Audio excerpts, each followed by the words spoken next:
Buenas tardes. Yo les agradezco su amable presentación e invitación, particularmente a la doctora Rosa Márquez Camín. Bueno, la realidad es que la meningitis purulenta en la actualidad constituye una entidad muy poco frecuente.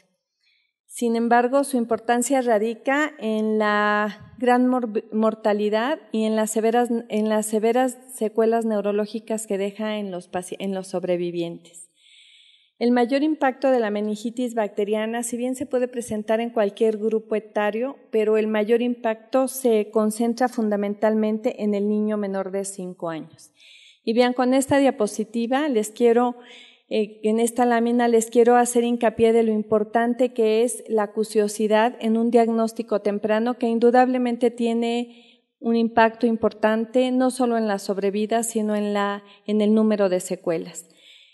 Esto representa un grupo de niños que fue visto en el Nacional de Pediatría, en donde este grupo de pacientes, estamos hablando de una muestra de alrededor de 300, un poco más de 300 niños con meningitis purulenta, habían tenido el 80% 2 visitas y el 10 a 20% inclusive habían sido vistos por 3 médicos.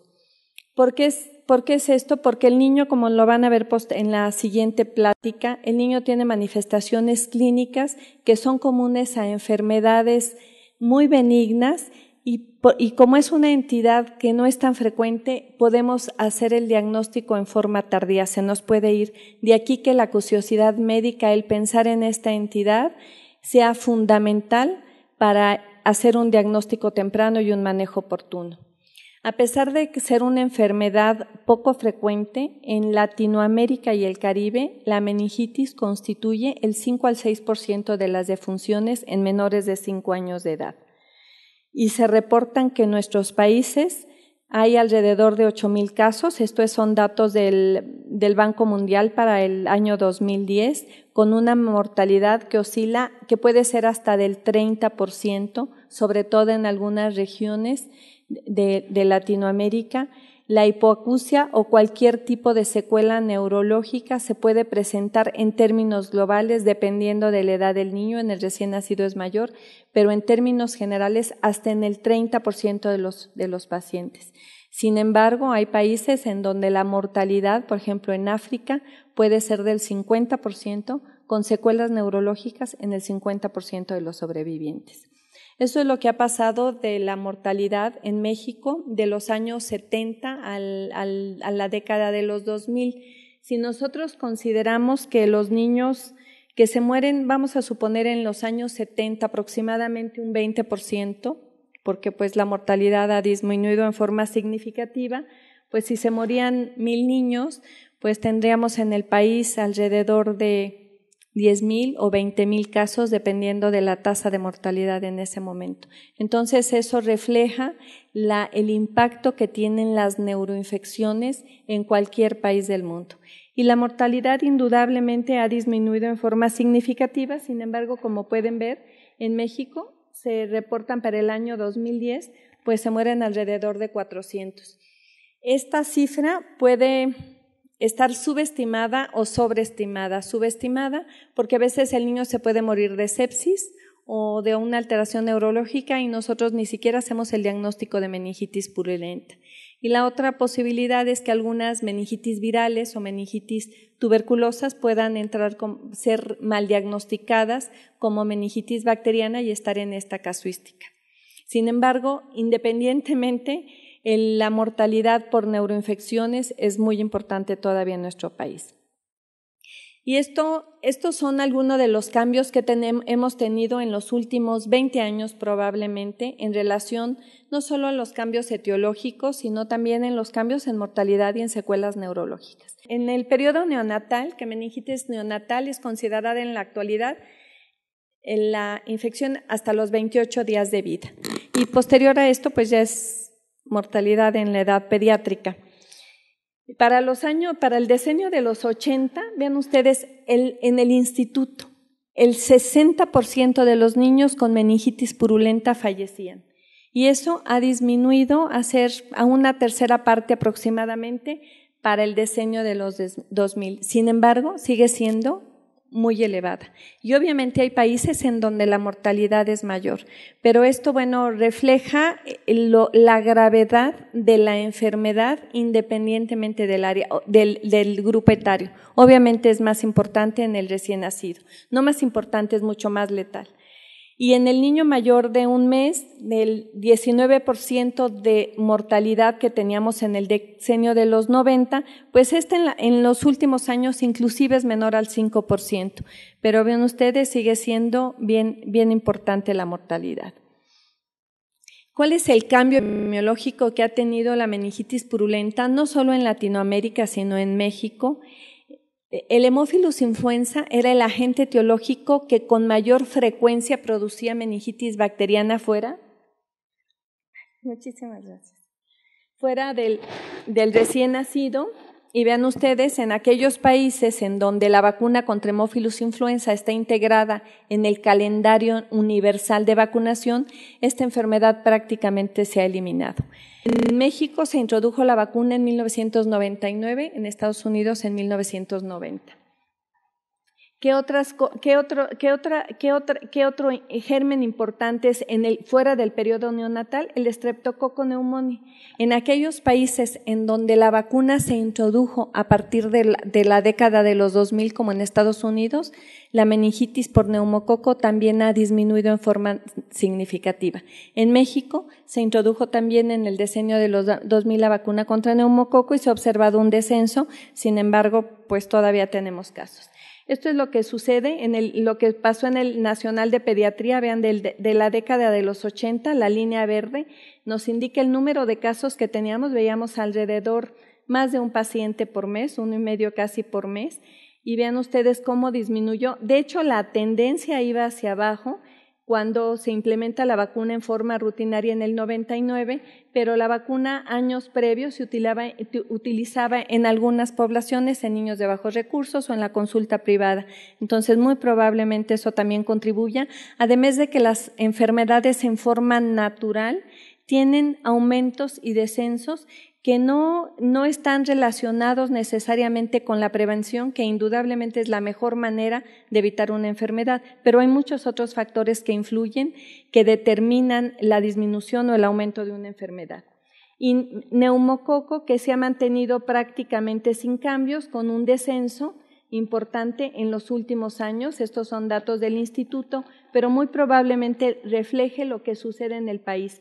Y por alguna razón que no está bien documentada, se ha considerado que México tiene, el Neisseria meningitidis tiene poco impacto como productor de enfermedad. Sin embargo, en los últimos años se han observado picos y lo que queda muy claro es que hay un subregistro muy importante de esta entidad. Y vean, en el Nacional de Pediatría, como les mencionaba, el neumococo es mucho más agresivo que el Haemophilus influenza. El Haemophilus influenza tenía una menor mortalidad y menor número de secuelas en los sobrevivientes. Neumococo tiene dos comportamientos y muy probablemente está en relación al serotipo y a la edad del paciente. En el niño menor, sobre todo el menor de 2 años, puede tener un comportamiento muy agresivo con un edema cerebral muy importante que lleva rápidamente a la muerte del paciente o a secuelas neurológicas en un alto porcentaje. Y la mortalidad pues siempre es mayor en ese microorganismo. Estos son los datos antes de la vacuna de Haemophilus influenza en el año 99 en el esquema ya rutinario, y vean ustedes, en términos globales se considera que independientemente del área geográfica, fuera del periodo neonatal, el Haemophilus influenza constituía cerca del 80%, el neumococos el 20% y Neisseria meningitidis en un porcentaje muy bajo. Perdón, es este. Y después de la introducción de la vacuna, no significa todavía Haemophilus influenza había, porque aunque fue el descenso rápido, esto no significa que en un año nosotros podamos medir el impacto de la vacuna, porque la vacuna, como les mencioné, se utilizaba en forma irregular en años previos, pero vean, Haemophilus baja y neumococo se mantiene, la proporción aumenta, pero el número de casos se mantiene. Y algo que es importante es que en estos años sí se observa un incremento discreto, porque son datos de una sola institución, pero se observa un incremento de Neisseria meningitidis. Estos datos también son del instituto, similares a los que tiene el Infantil de México y otros hospitales, el Seguro Social y los hospitales probablemente también del departamento. Entre el mes y los 3 meses de edad es lo que se considera, de hecho, en la mayoría de las enfermedades infecciosas, la etapa gris, el periodo gris, porque el niño, si tiene hoy 28 días y mañana 32, sigue teniendo los factores de riesgo muy similares y no puede cambiar dramáticamente sus agentes etiológicos. Entonces, es la etapa en donde puede tener tanto agentes etiológicos del periodo neonatal como agentes microorganismos de edad de los 3 meses en adelante. En relación a esto, ¿cuál es el predominio de estos microorganismos en este grupo de edad? ¿De qué depende? Pues obviamente los anticuerpos transferidos transplacentariamente, que tan activamente se metabolicen. Haemophilus influenza y neumococo, después del mes el niño prácticamente no está protegido. Y obviamente en el recién nacido influyen pues los factores de riesgo de gram negativos por el paso al canal vaginal o por el medio que lo rodea si es un niño hospitalizado, o gram positivos. Pero en este periodo, entre el mes y los 3 meses, el niño puede tener tanto gram negativos como otros del periodo del niño mayor. Sin embargo, vean qué interesante. En este estudio en el Instituto Nacional vemos que de los niños con meningitis entre 1 y 3 meses, el número de casos es muy pequeño y no de ninguna manera es representativo, pero llama la atención que tenemos ya Haemophilus influenza, que tenemos neumococo, que es de niños mayores, Neisseria meningitidis también, que es de niños mayores, pero tenemos estreptococo del grupo B, que constituye uno de los principales agentes etiológicos junto con E. coli de sepsis y meningitis en Estados Unidos. Entonces, hay una mezcla de los dos. Por alguna razón, Streptococo agalacti, Streptococo del grupo B en México, igual que Neisseria, su incidencia no es significativamente mayor, a diferencia de lo reportado en la literatura sajona. Algunos autores sugieren que son anticuerpos de Neisserias en boca que hacen anticuerpos contra otros y que por eso tenemos menos incidencia. La verdad es que no hay nada claro al respecto. Y estos son los agentes etiológicos que tienen nuestros niños en meningitis neonatal. Y vean ustedes, a diferencia de lo que les había mencionado, en donde tienen franco predominio de los gram positivos, que llega en Inglaterra hasta el 71%, en nuestro medio siguen siendo los gram negativos, coli, Klebsiella, Enterobacter, etcétera, cualquiera, menos frecuentemente Streptococo del grupo B, Estafilococo, Listeria. Vean ustedes, el gram positivo ocupa únicamente el 11% de los casos. En nuestro medio, los gram negativos siguen siendo un microorganismo importante en esta etapa de la vida. ¿Qué sucede a nivel nacional? Estos son la distribución de casos que se reporta de meningitis bacteriana. Como les había enseñado yo, la letalidad, cómo a nivel nacional había disminuido en forma significativa, pero vean ustedes, del 2000 para acá, el número de casos que se reporta al año en México, alrededor de 800 casos de meningitis purulenta, e igual para la letalidad puede ser subdiagnosticado o sobrediagnosticado porque los datos no son muy confiables, pero bueno, es importante tener esta información. Y vean, el grupo generalmente, el menor de 5 años es el más afectado. Y vean ustedes, los datos no han variado en forma muy importante a través del tiempo. La incidencia, si bien es baja, es una enfermedad poco frecuente, pero sigue siendo una enfermedad muy grave por las secuelas y la alta letalidad. El grupo más afectado indudablemente es el menor de 4 años, y si ven ustedes las tasas, es significativamente mayor en el menor de 1 año. Vean una tasa de incidencia por 100,000 menores de 1 año en comparación con los otros grupos de edad. A pesar de que aquí vemos un mayor número de casos entre el grupo de 25 y 44 años de edad, sin embargo, pues el el margen de edad es terriblemente amplio. El mayor impacto de la meningitis, aunque se puede presentar en cualquier edad, sigue siendo el menor de 5 años y fundamentalmente el menor de 1. ¿Qué sucedió con Haemophilus influenza? Les presenté lo del hospital, pero vean ustedes a nivel nacional, pues aquí la vacuna entró en el 99 y por ahí, pues fue disminuyendo en forma muy importante en niños menores de 5 años. El Haemophilus influenza no afecta a niños mayores de 5 años en términos globales. Después de los 2 años, el B, de los 6 serogrupos que hay, el B condicionaba el 90-95% de los casos. Por eso la vacuna contra Haemophilus influenza ha tenido un impacto muy importante en la práctica eliminación de la enfermedad, porque la mayoría de los casos de las enfermedades invasivas están condicionadas por el grupo B, que es lo que contiene la vacuna.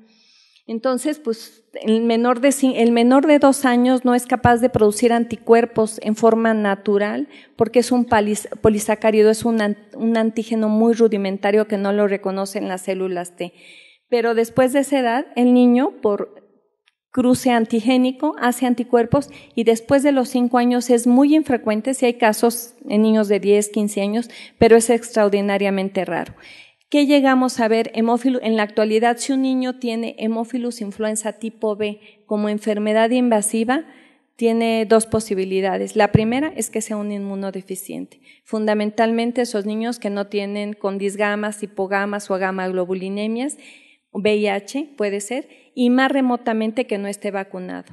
Aún los niños no vacunados tienen menos riesgo de tener en este momento Haemophilus influenza. ¿Qué ha sucedido? El neumococo, que es la segunda causa de meningitis en todos los grupos de edad, no es una enfermedad, se notifica como meningitis, pero la Dirección General de Epidemiología, por alguna razón que jamás he entendido, nada más documenta Haemophilus o meningococo. Neumococo no le pone nombre. Cuando dice neumococo, le quitan neumococo y la dejan como meningitis inespecífica.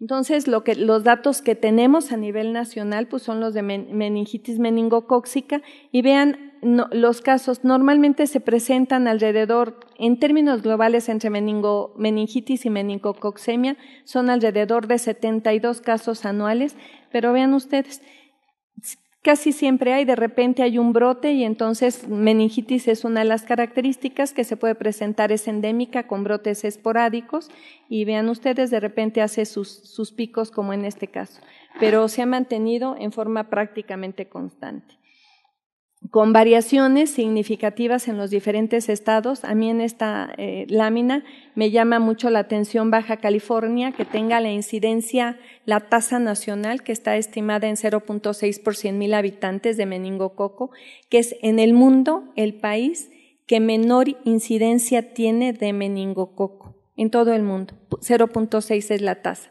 Los demás países están menos de 5, pero arriba de 1 y en condiciones epidémicas como el cinturón de la meningitis en África llegan a tener hasta 20 por 100,000. Pero me llama la atención de Baja California porque en Tijuana es en donde se reporta, el doctor Chacón reporta los brotes de casos de meningococo.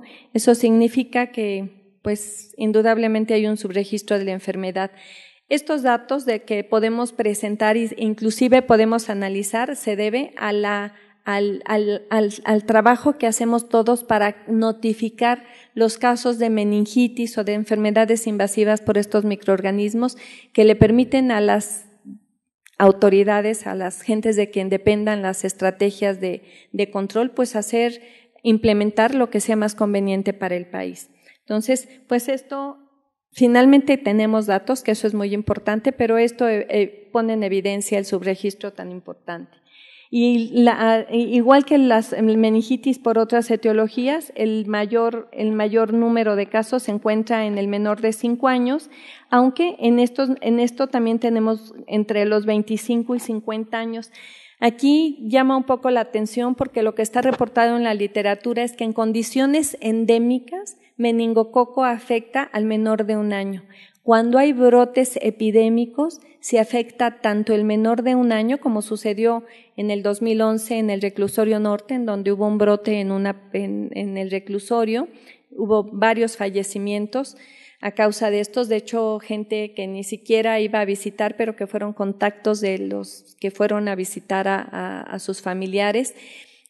Se presentan en el menor de 1 año, pero hay afección a niños de otras edades, sobre todo el adolescente, entre 11 y 15 años.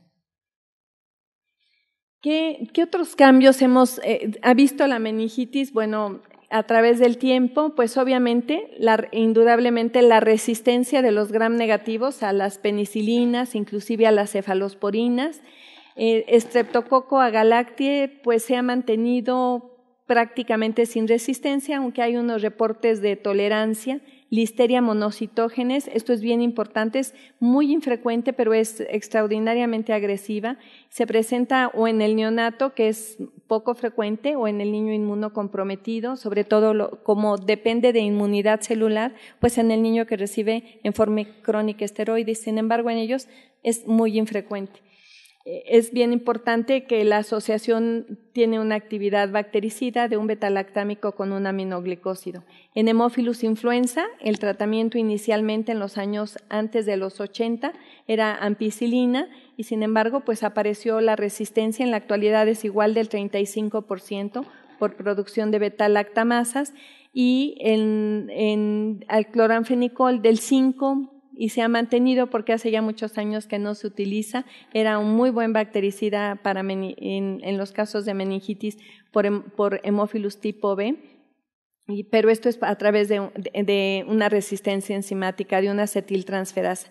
Y Neisseria meningitidis, aunque sigue siendo en términos generales sensible a la penicilina en nuestro medio, hay cepas ya con resistencia intermedia. En la actualidad ya la penicilina no es el tratamiento para Neisseria meningitidis. Y neumococo probablemente es el que mayor impacto ha tenido en la aparición de resistencias. El neumococo es resistente a penicilina en México en un 50% y el 15% es resistente a cefalosporinas de tercera generación, lo que indudablemente complica el manejo de estos pacientes. Obviamente el edema vasogénico es el que marca el inicio, esa ruptura de la barrera hematoencefálica con edema vasogénico es lo que marca la fisiopatogenia de la meningitis bacteriana, que no voy a abundar, pero vean ustedes, eso se refleja en isquemia, y obviamente la isquemia si progresa lleva a necrosis y si da necrosis pues da infarto y se traduce como una secuela neurológica. Si el niño tiene datos sistémicos como hipotensión o alteración del estado de alerta o convulsiones, pues esto favorece la presencia de secuelas neurológicas que van 5% si es una, se aumenta al 37% si tiene cualquiera de estas, 2 de cualquiera de estas 3, y esto 63% si están presentes al momento del diagnóstico. Esto ejemplifica la importancia de un diagnóstico y un manejo oportuno. Y obviamente hay otros datos en el líquido cefalorraquídeo que tampoco voy a abundar porque se van a tocar, en donde se han asociado también a un mayor número de secuelas. La glucorraquia menor de 20 se comenta en la literatura, sin embargo, nosotros no hemos encontrado que puede tener el niño glucosa de 0 y no necesariamente tiene secuelas. Es un factor que por sí solo no determina la presencia de secuelas neurológicas. La carga bacteriana medida por la determinación del genoma de la bacteria, pues indudablemente está en relación a mayor número de bacterias, mayor productos inflamatorios y obviamente factor de necrosis, interleucinas, se han asociado, tienen una relación directa con la presencia de secuelas.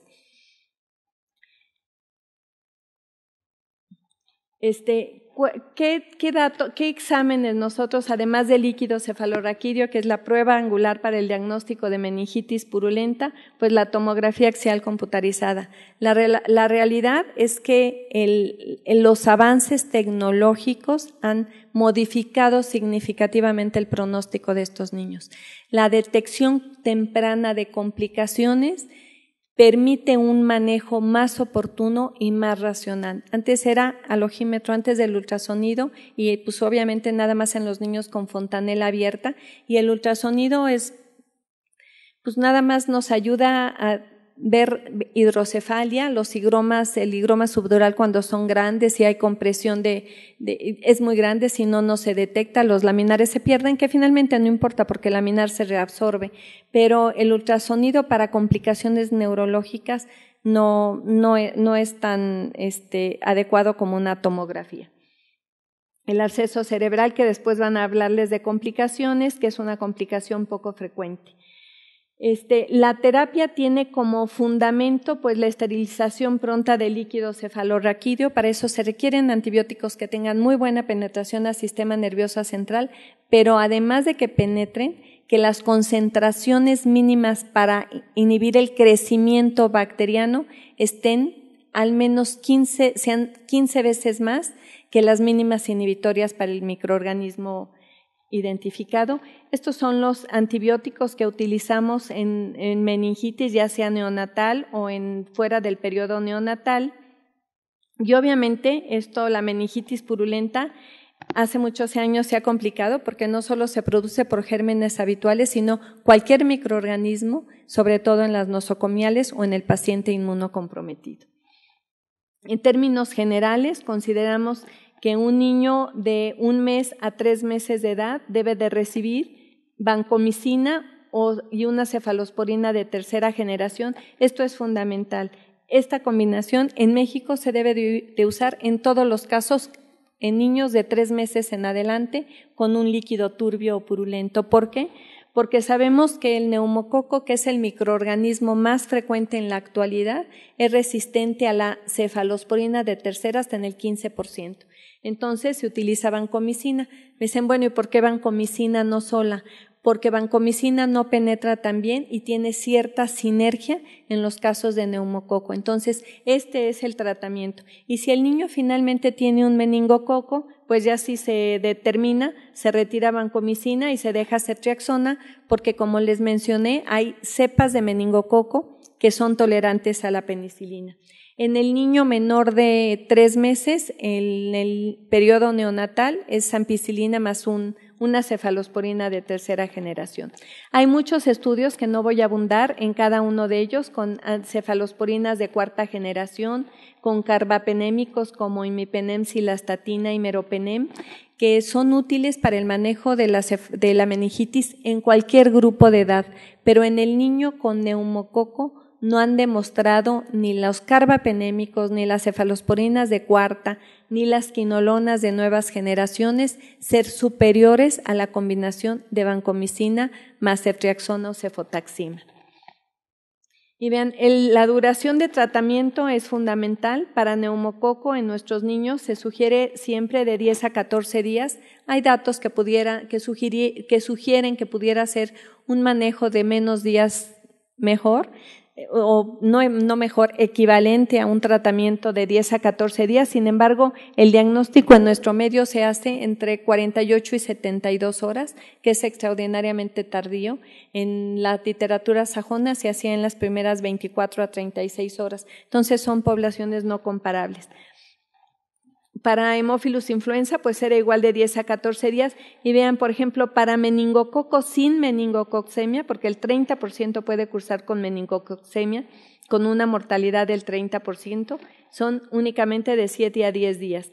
Hay estudios que se hicieron en África, en donde pues solamente se podían haber hecho en esos países que no tienen ningún recurso económico, en donde pues se consideraban éticos porque o tenían penicilina o no tenían antibiótico inclusive, y pues se les daban tratamientos cortos por 5 días con resultados similares, pero pues de ninguna manera se justifican los tratamientos cortos en meningitis purulenta. En el neonato el tratamiento es en promedio 21 días, no menos de eso. Y obviamente las medidas generales que son muy importantes para el manejo de cualquier paciente grave, el manejo de los anticonvulsivantes y obviamente el manejo de líquidos. Además del edema vasogénico, parte de la lesión neuronal está dada por la liberación de citocinas y el componente inflamatorio, sobre todo interleucina 1, y eso, pues para eso desde los principios de los años 90 se se utilizaron los esteroides fundamentalmente en Haemophilus influenza. Aquí lo más impactante en ese tiempo, yo me acuerdo que cuando daba las pláticas de meningitis, porque es un tema que siempre me ha apasionado, en los años 90 decía, todos los niños deben de recibir dexametasona 20 minutos antes de la primera dosis de antimicrobiano, porque el mérito de Carla Odio y su grupo fue primero lo hicieron en conejos, y los esteroides se habían utilizado desde toda la vida en niños para disminuir el edema cerebral. Sin embargo, aquí la clave fue en el modelo animal y después llevado al humano, el poner el antibiótico, el de esteroide antes del antibiótico, lo que hacía que el animal, cuando le poníamos el antibiótico, sobre todo los bactericidas como las cefalosporinas de tercera generación, que tienen una actividad bactericida tremenda. De hecho, los niños que tenían 1000 células, por ejemplo, les poníamos ceftriaxona y la punción lumbar a las 24 nos daba un líquido cefalorraquídeo con células incontables. Esto les deja ver la destrucción bacteriana tan tremenda, pero esa destrucción bacteriana se acompañaba por una respuesta inflamatoria muy grave. Entonces, al poner el esteroide 20 minutos antes del antibiótico, pues inhibía la síntesis de interleucina 1 y cuando poníamos el antibiótico estaba bloqueado y eso era lo que disminuía la inflamación. Esto fue en un modelo extraordinario en el conejo, en donde veían, por ejemplo, conejos cómo se morían cuando el esteroide se ponía durante o después de la terapia antimicrobiana, a diferencia de aquellos conejos que eran inoculados intracisternalmente con bacterias, con Haemophilus influenza y la mayor sobrevida cuando el esteroide se ponía 20 minutos antes. Déjenme decirles que este estudio se hizo en Latinoamérica porque en Estados Unidos se les hacía imposible poner esteroide antes del antibiótico. Pensaban que el riesgo potencial de que la infección se diseminara y fuera más grave. Finalmente esto tuvo un impacto muy importante en su momento porque disminuyó, el niño con esteroide bien manejado, disminuía en forma muy significativa la hipoacusia, las complicaciones, el higroma, las crisis convulsivas, etcétera, durante la evolución, las secuelas neurológicas y fundamentalmente la hipoacusia. Hasta el 30% de los niños pueden afortunadamente hacen hipoacusia unilateral en la mayoría de los casos, pero ocasionalmente hacen bilateral. Entonces, en su momento que no había vacuna, en los años 80, pues a principios de los 90, esto fue muy importante. Esto se hizo con Haemophilus influenza porque fue la bacteria, era el microorganismo más frecuente. Con neumococo, no les voy a pasar todas, se las voy a platicar, pero los datos han sido muy inconsistentes. Primero, porque ocupa el 20%. Bueno, ahorita ya a nadie se le ocurriría. No hay ni niños, afortunadamente, en países desarrollados, industrializados para hacer este tipo de estudios, pero el neumococo eran mucho menos los casos, solamente el 20% de las meningitis, y la dificultad para estandarizar, para hacer estos estudios multicéntricos, pues hizo que los estudios fueran muy contradictorios. Había estudios tanto en humanos como en el modelo animal, en donde el uso de esteroides en el modelo animal aumentaba la mortalidad. Finalmente, los pocos estudios que hay al respecto y los metaanálisis, algunos autores consideran también que en neumococo el esteroide dado 20 minutos antes del antibiótico puede ser de utilidad. La verdad, nosotros lo recomendamos. Si lo van a usar, úsenlo bien antes del antibiótico, pero esperamos no usarlo porque con la vacuna esperamos que se elimine un buen número, no todas, porque finalmente hay serotipos que no se incluyen, pero se va a disminuir significativamente la enfermedad por neumococo también. Esto es lo que les mencioné de neumococo. Estos son los estudios colaborativos de Cochrane. Vean lo que dicen, bueno, disminuye mortalidad, sordera, secuelas, pero fíjense esto lo que dice. Para niños, los datos apoyan el uso de esteroides en países con ingresos económicos de moderados a buenos. Esta revisión no demostró beneficio en el uso de esteroides en países con ingresos muy bajos. Volvemos a la inequidad, pero bueno, en México para Haemophilus no había duda de que servía y para neumococo los datos sugieren que puede tener mejor beneficio. Yo les digo a mis residentes, si no le hace daño, en un niño con meningitis, lo que podamos incidir en disminuir las secuelas es importante. El doctor Peltola en los años 2000 hizo el primer estudio, en también colaboró él, y utilizaron, además de dexametasona, glicerol, para nada más como un diurético para disminuir el edema cerebral, y él en su reporte indica que los niños que recibieron dexa más glicerol tuvieron un menor número de secuelas, o sea, que tuvo un efecto sinérgico para disminución de las secuelas. Me da mucha pena comentar esto, pero este estudio se hizo en Finlandia en primero y después se llevó a un multicéntrico en donde se incluyeron niños en Panamá. Nada más que cuando se hizo este estudio, estaba bien demostrado que la dexametasona disminuía las secuelas neurológicas en niños con meningitis por Haemophilus influenza. Y como al principio es muy difícil saber, quitando si tenemos pruebas de aglutinación en látex, si es Haemophilus o neumococo, ingresaron los niños independientemente del agente etiológico. Y vean ustedes, 1/4 parte de esos niños tenían meningitis por Haemophilus influenza, en donde ya de ninguna manera era ético manejar a un niño sin esteroides en ese momento. Pero bueno, los estudios de glicerol fueron reproducidos por otros autores en neumococo y la verdad también con resultados muy contradictorios, sobre todo en países menos industrializados.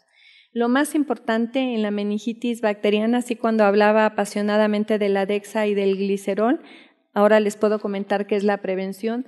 Esta es una chiquita, es algo que a veces los mexicanos no publicamos, pero esta es una niña que tuvo una meningitis por salmonela con un higroma subdural tremendo con compresión de la corteza y que tuvo una derivación subduro-peritoneal. Y si ustedes le ven la facies, la niña parece una niña sana. El drenaje de un higroma subdural, que eso ni siquiera está bien reportado en la literatura en estos pacientes, porque en las literaturas sajonas se ven higromas laminares que se reabsorben entre 1 y 3 meses, máximo 6 en forma espontánea, sin ninguna secuela. Hay seguimientos ya muchísimos años, 15, 18 años de pacientes que tuvieron higroma y no hay ninguna diferencia con el grupo control en cuanto a secuelas. Pero esto, la detección temprana y eso gracias a los estudios de diagnóstico. En la actualidad contamos con Haemophilus con tipo B, neumococo que tiene la 13 valentes, que tiene una cobertura en México de aproximadamente 70, a lo mejor 80% contra los neumococos que producen enfermedades invasivas en nuestro país. Y más recientemente la vacuna de tetravalente está autorizada en México, una vacuna tetravalente contra Neisseria meningitidis que cubre ACW, que ya no es 135, lo acaban de reclasificar y queda como W solo, ACY, W y W, y ya hay una vacuna que está recién licenciada en Europa, probablemente se licencia en Estados Unidos, contra B, que utilizó una tecnología de vacunología reversa que es muy parecido a lo que se sucedió cuando se descubrieron, cuando se introdujeron las vacunas conjugadas que permitieron tener una inmunidad T dependiente.